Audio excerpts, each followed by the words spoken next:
With the minimum wage increase here in Ontario, some McDonald's have already hiked their prices, and we're learning that some Tim Hortons are seeing their staff lose their paid breaks and part of their benefits. These are some of the consequences of the government's $14 an hour policy. But one economist says that while the prices will go up, he suspects that the impact will be minimal, because any company that tries to use higher wages as an excuse to gouge their customers will eventually lose out to the competition.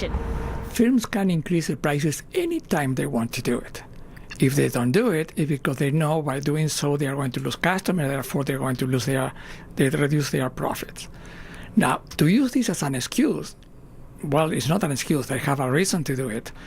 And if they are going to increase it more than they need to, and the competitor, again, as I said before, is not going to do it, then again, it's going to lose the share of the market. They will not do it.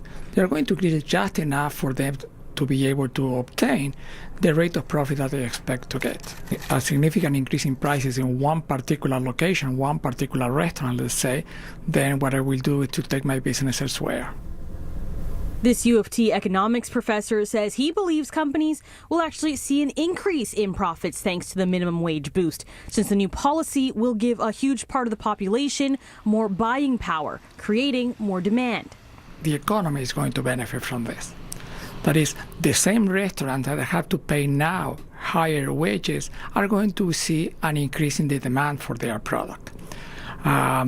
Individuals who have relatively low income are not going to spend that money in luxury. They are not going to spend that money going to a very expensive restaurant. They are going to go to places where they can afford those services. So the fast food restaurant probably will have an increase in their demand, something that we already have observed in empirical studies that are done for the U.S.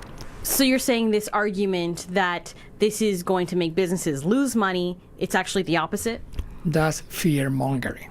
Now, the province says that higher wages is about being fair to workers. But what if you were already making $14 an hour at your job? Well, that same economist tells us that even though companies aren't obligated to raise their wages, the market will eventually dictate that they'll have to, because if not, they'll lose their staff to the other companies who will. In Toronto, Janelle Lamassa, City News.